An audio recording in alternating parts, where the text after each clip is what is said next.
Welcome to Nevermore Stories. Please consider liking, commenting, and subscribing.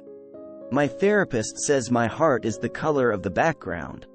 Buckle up, folks, because this story is longer than a giraffe's neck and wilder than a rock concert.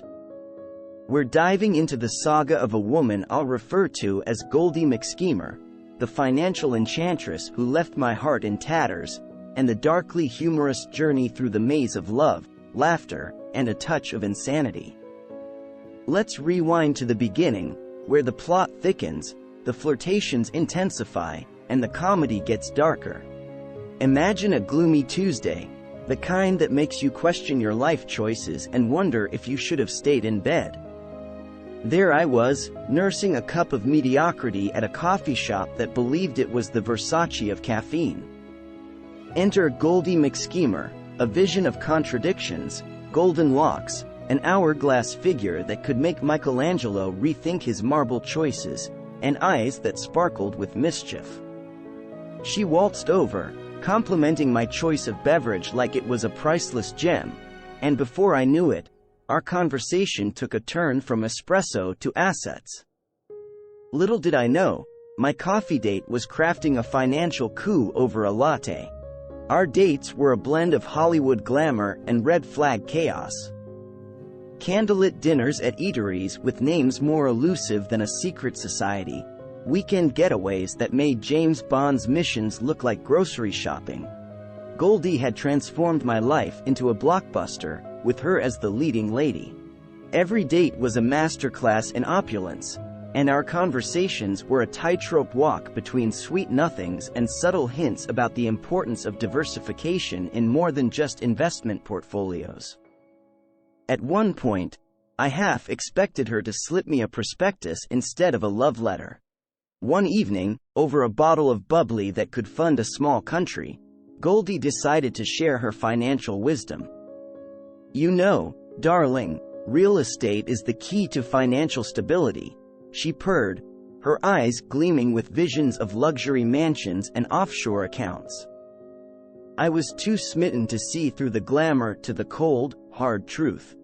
Let's dive into the technicolor tapestry that was dating life with Goldie. Our first date was at a fusion restaurant where the menu was more confusing than a GPS malfunction. Goldie, with her impeccable taste, ordered dishes with names that sounded like classified codes. "You must try the ahi tuna tango, darling. It's a culinary masterpiece," she insisted, eyes twinkling with the thrill of extravagant choices. Little did I know, this was a foreshadowing of our relationship, a dance of financial intricacies where every step was a move toward a wealthier future, or so she thought. As the dates unfolded, so did Goldie's talent for turning every outing into a display of financial prowess. We went from cozy movie nights to private screenings in a home theater that rivaled Spielberg's. The popcorn budget alone could have sponsored a small indie film. But it wasn't just about the grand gestures. Goldie had a knack for subtly steering conversations toward financial topics. Casual banter about favorite movies transitioned seamlessly into discussions about the stock market. Romantic strolls in the park became opportunities for her to share her dreams of owning a mansion with an Olympic-sized pool and a hedge fund manager for a neighbor. Our relationship resembled a Shakespearean comedy, complete with mistaken identities, dramatic reveals, and a fair share of comedic relief. One memorable date involved a cooking class attempt, where Goldie insisted on recreating a dish from a Michelin-starred restaurant. Let's just say our culinary skills didn't quite live up to the professional standard, and the kitchen ended up looking like the aftermath of a food fight. Fast forward to the day I decided it was high time for Goldie to meet the parental units. Blissfully ignorant, I believed her interest in my family was genuine, a charming quality, not a calculated move in her financial chess game.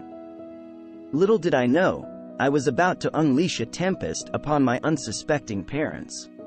Goldie's entrance to my childhood home was nothing short of a Broadway spectacle. Her dress screamed designer, Her heels echoed ambition, and her purse looked like it required its own zip code. Dad, lost in a perpetual midlife crisis, attempted to be the cool dad, while Mom's skepticism radiated like a cosmic force field. As the evening unfolded, Goldie executed her charm offensive. She laughed at Dad's dad jokes like they were penned by the gods of comedy, and every move seemed designed to leave a lasting impression. Dad, oblivious to the financial hurricane brewing, reveled in the attention, unaware that his admirer was more interested in his financial statements than his charm. It wasn't until I overheard Goldie whispering sweet financial nothings about offshore accounts to Dad that reality sucker punched me. The woman I thought was just an extravagant date was plotting a financial takeover of my family. It was time to cut the cord. In a twist of irony, I decided to confront Goldie at a restaurant so lavish, even the tablecloths were woven from $100 bills. As we sat amidst the opulence, I dropped the bomb: we were done. She looked like I'd swiped her favorite designer handbag and tossed it into a wood chipper. You can keep the memories and the receipts, but my family and their financial stability are off the table, I declared, my voice a symphony of resolve. Her attempts to convince me it was all a misunderstanding fell flatter than a deflated balloon. I had dodged a financial bullet, and I wasn't about to let her rewrite the narrative. Breaking up with a gold digger is like surviving a horror movie, a mix of terror, relief, and the realization that you've outsmarted the villain. In the aftermath, Goldie embarked on a quest to find her next sugar daddy, leaving a trail of heartache and maxed-out credit cards in her wake. Meanwhile, Dad, blissfully ignorant of the entire charade, continued his midlife crisis, unaware that his newfound admirer was more interested in his bank statements than his charm. I decided to spill the beans, and the resulting conversation was a roller coaster of awkward silences, laughter, and a healthy dose of parental advice. But here's the kicker. Dad, after a brief moment of shock, burst into laughter. "Well, son, I may be getting up there in years, but at least I've still got it," he chuckled, raising his eyebrows in a comical attempt at a seductive expression. And just like that, the family crisis turned into a sitcom-worthy bonding moment. As I reflect on this epic journey, I can't help but marvel at the absurdity of it all. Love might be blind, but it turns out it's also a bit hard of hearing when it comes to financial warnings. Goldie's exit from my life left me with a mix of relief, amusement, and a newfound appreciation for financial literacy. So here's to dodging gold-digging bullets, navigating family dynamics with a sense of humor, and embracing the chaos that is modern dating. May your love life be a dark comedy rather than a Shakespearean tragedy, and may your wallets remain full and your hearts even fuller. Cheers to the roller coaster of romance, the circus of courtship, and the laughter that echoes long after the curtain falls on each chapter of our lives.